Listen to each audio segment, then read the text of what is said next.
आइए, सुनिए, देखिए, समझिए सनातन सत्य।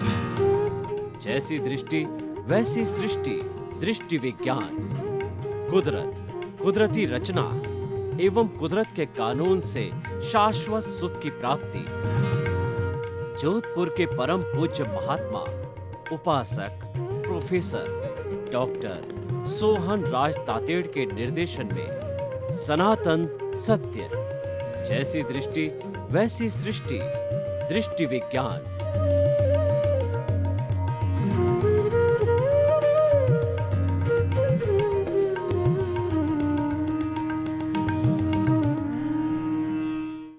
भाई और बहनों, मातृशक्ति को नमन। आज का हमारा विषय है अज्ञा और प्रज्ञा। बहुत सुंदर विषय है। अज्ञा का अर्थ होता है शरीर से जुड़ा हुआ, प्रज्ञा का अर्थ होता है कि आत्मा से जुड़ा हुआ।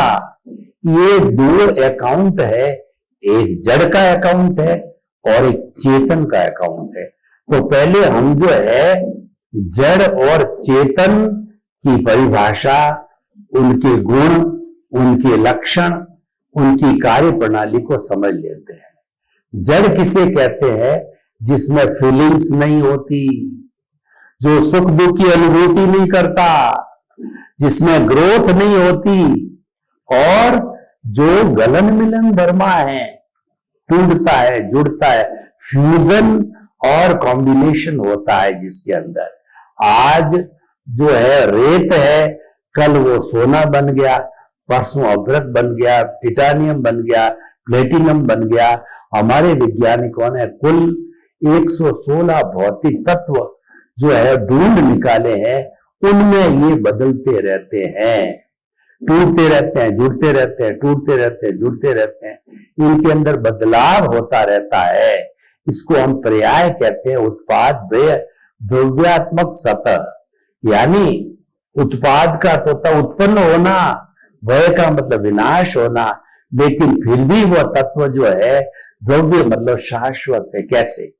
मैं आपको इसके बारे में उदाहरण देना चाहता हूं कि एक महिला के जो है हाथ के अंदर बैंगल्स पहनी हुई है, लंबे समय से वो बैंगल्स जो है पहन रही है, तो ये मानव प्रकृति है कि थोड़ा बहुत चेंज होना चाहिए। तो उसने सोचा कि इस बैंगल को तोड़वा करके मैं नेकलेस बनवा देती हूँ। तो नेकलेस का बनना उत्पाद, बैंगल्स का टूटना व्यय है। पर दोनों कंडीशन में मैं आपसे प्रश्न करता हूं कि चाहे जो नेकलेस हो या चाहे जो बैंगल्स हो, क्या वह सोना है? आप कहेंगे हाँ सोना है।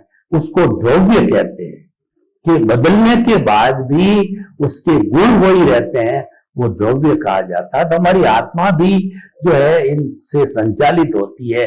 कभी ज्ञान में चली जाती है, कभी दर्शन में चली जाती है। क्योंकि ज्ञान और दर्शन में जाते जाते वो चेतन तत्व है, वो द्रव्य है, वो हमेशा शाश्वत रहता है। तो ये जड़ की बात हो गई है। अब हम चेतन तत्व की बात करते हैं कि चेतन किसे कहते हैं?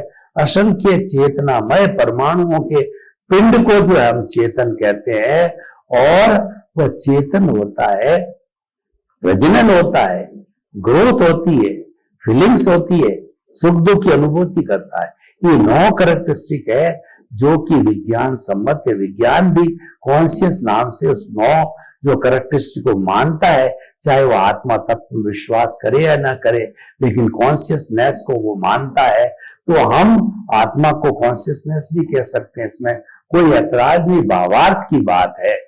तो ये हो गया चेतन और जड़ की परिभाषा, उनके गुणों की बात हो गई। तो अब देखिए कि हमारे इस शरीर में 2 अकाउंट चलते हैं। एक तो मन वचन काया रूपी जो है ये शरीर है, उसको अज्ञा कहते हैं। मन से जो है हम वर्तमान का चिंतन करते हैं और भूतकाल की हम स्मृति करते हैं, भविष्य काल की कल्पना करते हैं। ये तो मन का काम है। और उसके बाद के अंदर जो है वो दूसरा वचन, वचन से हम बोलते हैं और समाज के लोगों से इंटरेक्शन करते हैं, कोई हमारा काम धंधा करते हैं, ये वचन हो गया। और ये जो शरीर है वो सब काम को, जितने भी काम है वो शरीर ही संचालित कर, मन भी इसी के अंदर है, वचन भी इसी पे है, हाथ पांव हिलना डुलना, ऑफिस जाना और कार्यालय का काम देखना, बिजनेस करना, फैक्ट्री चलाना, ये सारा कार्य जो है ये काया यानी शरीर करती है। तो ये हमारा जो है अज्ञा का अकाउंट हो गया।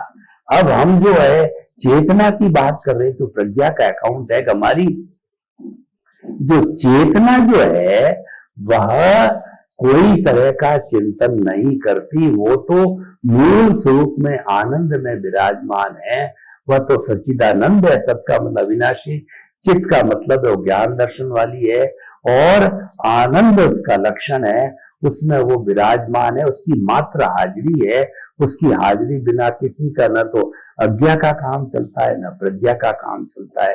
और प्रज्ञा भी कब जागृत होती है, देखिए अज्ञा तो रहती है लेकिन प्रज्ञा जागृत कब होती है, जबकि उसके पुण्य से, उस आत्मा के पुण्य से जो है उसको सदगुरु मिल जावे, ज्ञानी पुरुष मिल जावे, उसको ज्ञान दे दे, उसके अनंतानुबंधी कषाय को भस्मीभूत कर देवे, दर्शन मोहनीय को खत्म कर दे, तो नए कर्मों का बंध नहीं हो और पुराने कर्म जो है वह बर्फ की सीला की तरह जो है वो डिस्चार्ज होकर के पिघल जाते हैं।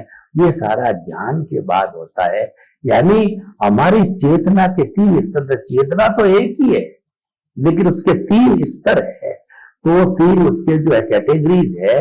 पहली कैटेगरी है जीवात्मा। तो जीवात्मा जो होता है वो अज्ञा का जगत प्योरली जीवात्मा का है। और जीवात्मा क्या करती है कि उसमें स्वार्थ की चेतना है, वह मैं और मेरा से आच्छादित है, उसके बाहर नहीं निकलती है। मैं और मेरा परिवार, मेरा घर, मेरी धन, मेरी दौलत, मेरे बाल, मेरे बच्चे, और जो है वो मैं मेरा सोचता रहता है। और वो यहां तक कहता है कि मैंने पिया, मेरे बैल ने पिया, कुआं डहे तो डहे।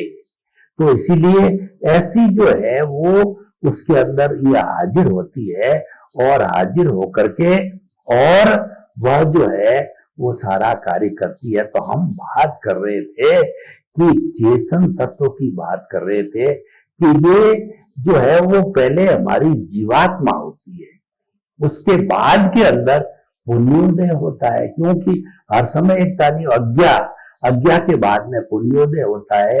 तो पुण्योदय से क्या है कि हमको सद्गुरु या ज्ञानी पुरुष मिलते हैं। कैसे मिलते हैं कि स्वामी विवेकानंद केवल 36 वर्ष तक जिंदे रहे और जो जन्मे थे वो गरीब परिवार में जन्मे थे, काफी भाई बहन थे, उनके घर में आर्थिक संकट था, खाने की भी पूरी व्यवस्था नहीं थी, और जो है वो नरेंद्र नाथ उनका नाम था। तो उन्होंने खोज करी, उनके भाग्योदय में था महापुरुष बनने का, तो उन्होंने बचपन में ही खोज करी गुरु की खोज, क्योंकि वो जानते थे कि गुरु बिना ज्ञान नहीं। कहा भी गया है कि गुरु गोविंद दाऊ खड़े और काके लागू पाए, बलियारी गुरु आपने और गोविंद दियो बताए। कि हमको गुरु है वो ईश्वर के दर्शन कराता है, तो जो है ईश्वर के दर्शन कराता है और गुरु और गोविंद दोनों खड़े हैं, तो मैं किसके पांव लगूं? पहले वो गुरु के पांव लगेगा, क्योंकि गुरु ने तो गोविंद को बताया, फिर गोविंद के पांव लगेगा। तो इस तरीके से गुरु से हमको ज्ञान मिला और हमको जीवात्मा से अंतरात्म पद पर बिठा दिया, क्योंकि हमारा अनंतानुबंधी कषाय जो है वो भस्मीभूत हो गया, हमको सम्यक दर्शन मिल गया, हमको मुक्ति की नींव लगी, हमारे को हमारी रॉन्ग बिलीफ समाप्त होगी, हमको राइट बिलीफ मिल गया। तो ये जो जीवात्मा के पद पर हमको बिठा दिया जाता है और वहीं से प्रज्ञा का जगत, प्रज्ञा का संसार चालू होता है कि जो शुद्ध स्वरूप में आत्मा है उसमें से जो है भाव सत्ता के रूप के अंदर प्रज्ञा बाहर आती है और प्रज्ञा जो है वो सारा संचालन करती है। ये अज्ञा का संसार एक प्रतिष्ठित आत्मा को बीच में समझना बहुत जरूरी है कि हमारी जो शुद्ध आत्मा स्वरूप परमात्मा स्वरूप है, जो हम अभी बने नहीं है, अभी तो हम जीवात्मा से अंतरात्मा पद पर आए हैं और हमको प्रकृति जागृति और अनुभव के द्वारा धीरे धीरे धीरे जागृति करके पुरुषार्थ करके रियल पुरुषार्थ करके और पूरा जीवात्मा बनना है, फिर परमात्मा बनना है। परमात्मा बनना हमारा लक्ष्य है। तो जो है वह हमारी जो प्रज्ञा जो जागृत होती है वह एक ऑटो कंट्रोल से करती है कि ज्ञान लिया हुआ व्यक्ति अगर अज्ञा के चुंगल में फंस जाए, और फंसता भी है, क्योंकि जितना भी ये हमारा भुगतान मन वचन काया का होता है ये अज्ञा के अकाउंट से होता है और उसका अपना एक प्रभाव होता है, क्योंकि हमारा सारा व्यवहार जगत है वो अज्ञा का जगत है। उसके अंदर हम किसी की सेवा करते हैं, हम किसी की सेवा लेते हैं, हमारा सारा लेन देन हमारा सारा भुगतान होता है, वो व्यवहार जगत कहता है। 5 इंद्रियों से जितना भी हम सुख भोगते हैं दुख भोगते हैं वो सारा हमारा अज्ञा का जगत है, वो हमारा व्यवहार जगत कहलाता है और वह हमारा भुगतान है, वो हमको भुगतान करना ही पड़ेगा, अच्छा करो या बुरा करो। अच्छे भुगतान को पुण्योदय कहते हैं, बुरे भुगतान को पापोदय कहते हैं। पुण्योदय वाला है अटालिका के अंदर जन्म लेता है, उनको धन दौलत संपत्ति अच्छे माता पिता गाड़ी घोड़े मिलते हैं, और पापोदय वाला होता है जो पापोदय की आज्ञा होती है वो जोगी झोंपड़ी के अंदर जन्म लेते हैं, आपस में कलह होती है, जगह नहीं होती है, आर्थिक संकट होता है, ऊपर से बरसात का पानी टपकता है, मच्छर काटते हैं और वो आपस में लड़ते रहते हैं, दोनों टाइम बराबर भोजन भी नहीं मिलता है, सोने की जगह भी नहीं मिलती है। तो इस तरीके से जो है ये सारा जो है अपना कर्मों का भुगतान है वो सब इस अज्ञा के माध्यम से होता है। लेकिन प्रज्ञा जागृत होने पर देखिए अज्ञा और प्रज्ञा का अब हम जो है लाइन ऑफ डिमार्केशन कर देते हैं कि जितना जितना हमारा मन, उसके हम प्रतिष्ठित आत्मा की बात कर रहे थे, तो प्रतिष्ठित आत्मा ही सब प्रतिष्ठा करती है, पूरे जन्म के अंदर प्रतिष्ठा करके वो चार्ज करती है और इस जन्म के अंदर वही प्रतिष्ठित आत्मा डिस्चार्ज बन जाती है। और वो जो है सारा प्रतिष्ठा करने की जो फैक्ट्री है वो अंतःकरण है, वो मन है, बुद्धि है, चित्त है, अहंकार है। मन क्या करता है कि फोटो निकालता है, जब उसके पास में 4-5 तरह के प्रस्ताव आ जाते हैं तो वो फोटो निकालता है, पैम्पलेट निकालता है। जैसे कभी चुनाव होता है, अलग अलग पार्टियों के पैम्पलेट हमारे सामने आता है तो मन उसी तरह से विकल्प देता है, पहला दूसरा तीसरा चौथा पांचवा, वो पैम्पलेट्स निकालता है, मन का काम है। और मन है ये सारा काम बुद्धि को दे देता है। बुद्धि जो है एक प्राइम मिनिस्टर का काम करती है, निर्णय का काम करती है। तो वो जितने पैम्पलेट्स आए होते हैं वो स्वयं उस पर निर्णय नहीं लेती, वो सोचती है कि हालांकि है वो प्रधानमंत्री है लेकिन वो सोचती मैं करूं या क्या करूं, क्योंकि उसके पास में वो राष्ट्रपति जितनी पावर नहीं है। तो वो बुद्धि है वो चित्त को दे देती है। तो चित्त क्या करता है, विजुअलाइज करता है। जो विजुअलाइज करता है वो चित्त कहलाता है। चित्त एक कैमरा है जो कि मन से बुद्धि से आकर के जो पैम्पलेट उस कैमरे के पास में आते हैं तो वो उसके फोटो खींचता है और वो फोटो खींच करके और राष्ट्रपति होता है अहंकार उसको देता है। अब 4-5 पैम्पलेट के जो फोटो आए उस पे अहंकार एक पर अपनी सील मार देता है और वो कानून बन जाता है। यानी अहंकार कानून बनाता है, सुख दुख भोगता है वो अहंकार भोगता है और सारा जो चार्ज करता है डिस्चार्ज करता है सब अहंकार है। तो मन बुद्धि चित्त अहंकार रूपी जो हमारी फैक्ट्री है उसका हेड अहंकार है। तो वह ग्रांट हो जाता है, मान्य हो जाता है और वह काम एग्जीक्यूशन में चला जाता है। तो ये सारा चित्त का वर्णन हो गया। और जो कि हमारी जो प्रोसेसिंग फैक्ट्री जो है वो मन बुद्धि चित्त अहंकार अंतःकरण, वह जो है प्रतिष्ठित आत्मा का भाग होता है और वह चार्ज करने की एक फैक्ट्री है। जिस जन्म में चार्ज करता है दूसरे जन्म में वो डिस्चार्ज होता है और फिर पुनः उसी जन्म में चार्ज होता है और अगले जन्म में डिस्चार्ज होता है। ये सारा कार्य है प्रतिष्ठित आत्मा की। तो हम बात कर रहे थे अज्ञा और प्रज्ञा की। तो अज्ञा के साथ में बुद्धि जुड़ी हुई है और बुद्धि की सीमा शब्दों तक है। बुद्धि हमको संसार में भटकाती है, ये अच्छा है, ये खराब है, I like it, I dislike it, मुझे मेरे पास आने दो, इसको मेरे से दूर भगाओ। ये जितना भी जो राग द्वेष का काम होता है, ये सब बुद्धि भटकाती रहती है, संसार में लाभ हानि बताती है। तो बुद्धि के परे हम जाते हैं, तब शब्द समाप्त हो जाते हैं और बुद्धि का जुरिस्डिक्शन समाप्त हो जाता है। फिर प्रज्ञा का जुरिस्डिक्शन चालू होता है। प्रज्ञा हमेशा अच्छे काम कराती है, ये कभी भी गलत काम नहीं कराती है। इसीलिए कहा जाता है प्रज्ञा चक्षु बनो। प्रज्ञा चक्षु का अर्थ होता है भीतर की तीसरी आंख खोलो, समता की आंख खोलो। और गीता में भी कहा गया है कि तुम स्थित प्रज्ञ बनो। स्थित प्रज्ञ का अर्थ होता है कि सुख में, दुख में, मान में, सम्मान में और तिरस्कार के अंदर और सम्मान के अंदर और सर्द में, गर्भ में, हर परिस्थिति में एक से रह करके और आप समता भाव लागा रख करके जो है आप स्थित प्रज्ञ बनो। ये सारा संसार है वह प्रज्ञा का संसार होता है। प्रज्ञा के संसार में there are no words at all, there is only vibrations.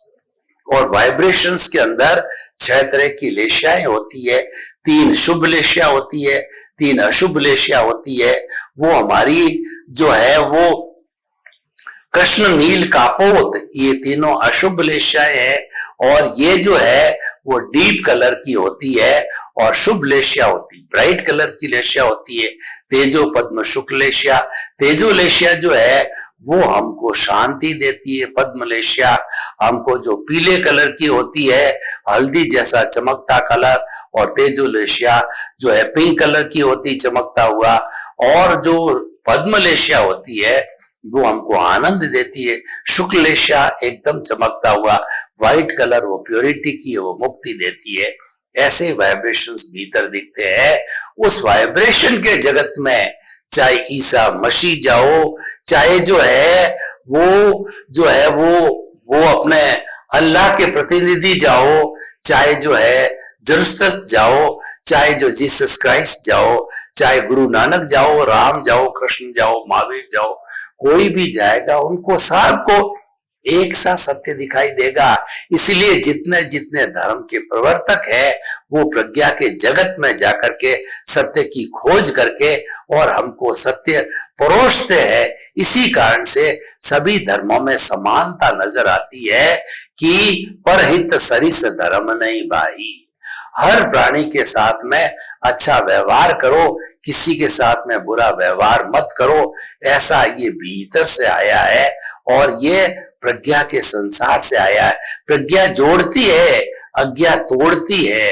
प्रज्ञा धर्म के अंदर प्रवृत्त होती है और अज्ञा जो है कई बार धर्म के साथ साथ में अधर्म में भी प्रवृत्त होती है।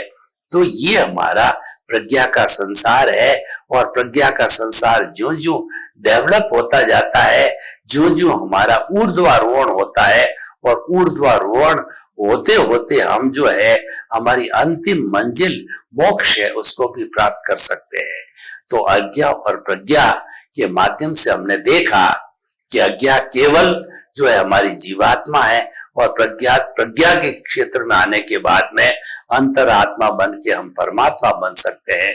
एक जो है प्रज्ञा को जागृत करने के लिए एक हमको प्रयोग करना है, वो कुंडलिनी जागरण का प्रयोग है। और ये अंतर यात्रा भी कही जाती है। ये बहुत प्रसिद्ध जो है प्रयोग है।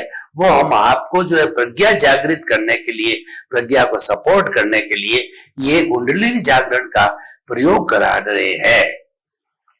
आंखें कोमलता से बंद और हमारी जो गर्दन है, रीढ़ की हड्डी की जो गर्दन और रीढ़ की हड्डी एकदम एंटीना की तरह सीधी बनी रहे।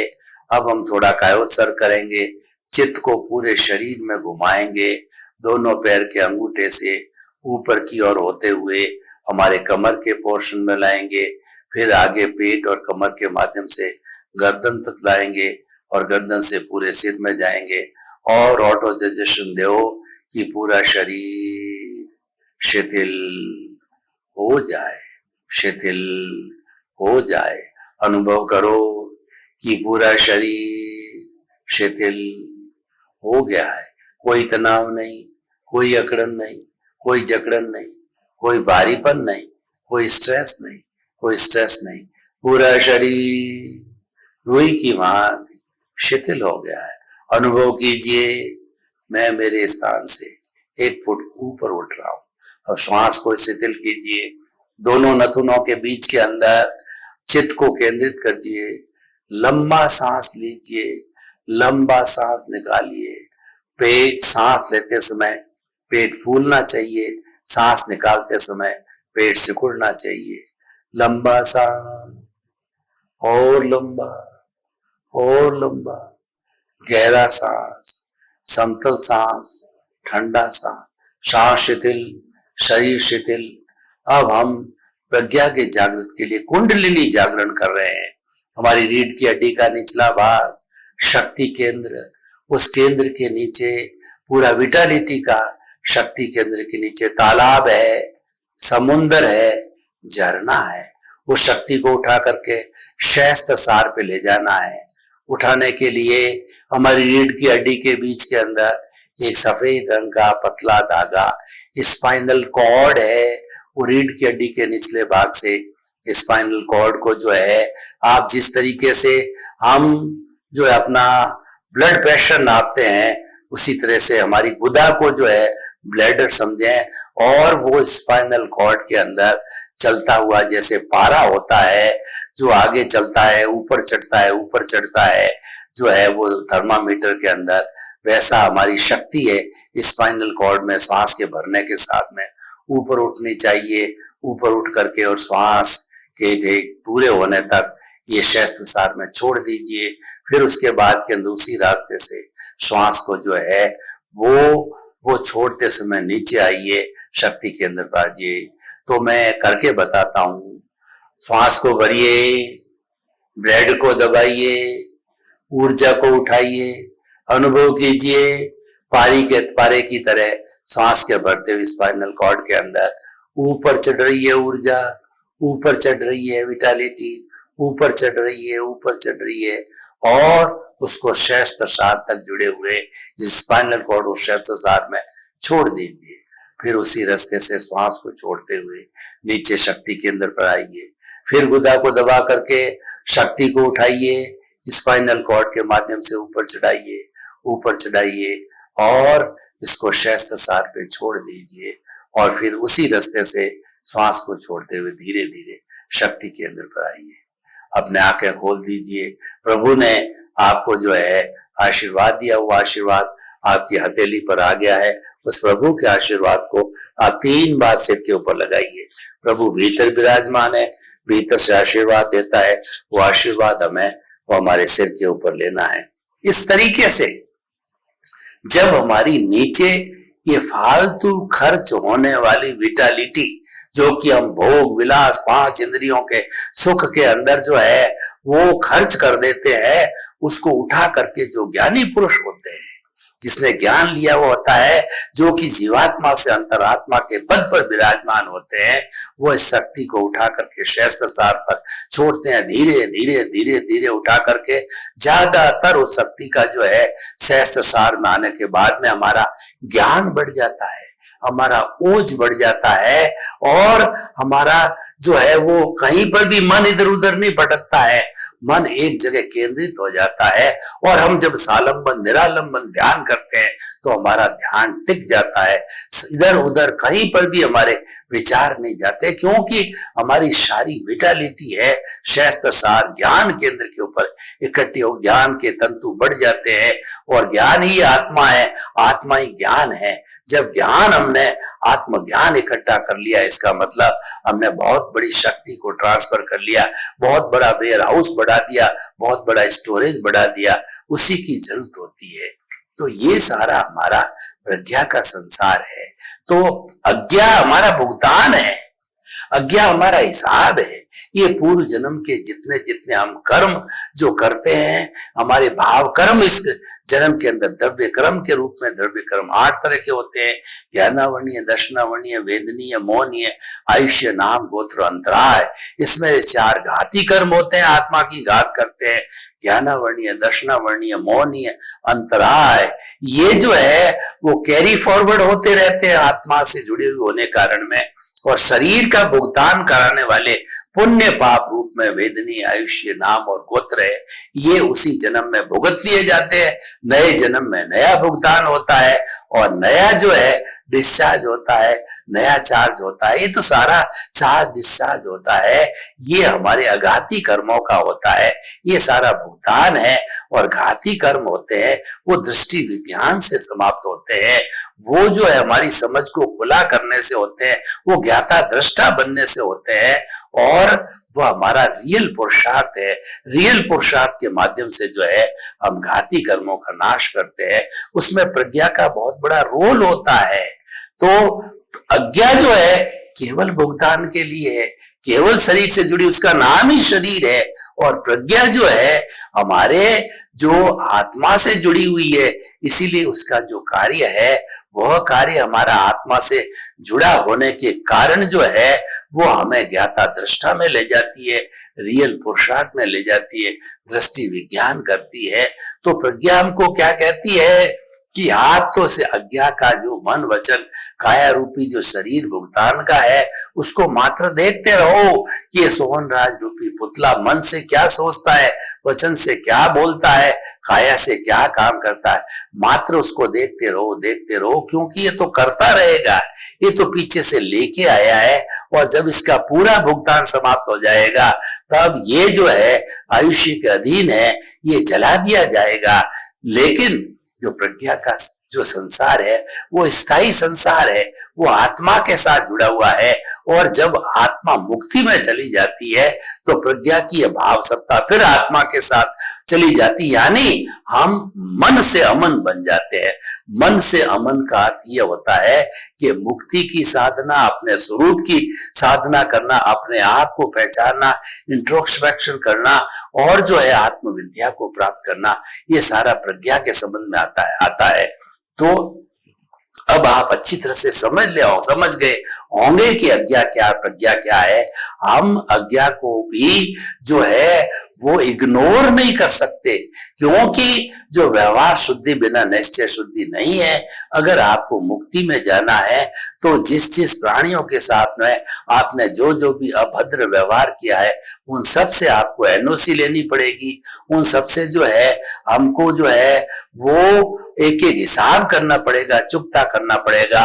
और जब समस्त प्राणी हमारा हिसाब क्लियर कर देंगे तो उसके बाद में हमारा किसी से कुछ भी लेना देना नहीं होगा, तो हमारा कार्बन शरीर शून्य हो जाएगा। और शून्य होने की स्थिति के अंदर जो ऑलरेडी हमारा भीतर प्रभु है वो तो एकदम आजाद अवस्था में है, और वो वहां से निकल जाएगा, चला जाएगा। इस तरीके से अज्ञा और प्रज्ञा का विवेचन बहुत सुंदर विवेचन है, ये हमें बहुत ही गहराई से समझना चाहिए। सर्वे भवन्तु सुखिनः, सर्वे सन्तु निरामया। लोक के सब जीवों को सुख मिले, शांति मिले, आनंद मिले और मुक्ति मिले। आप सभी के प्रति मंगल भाव।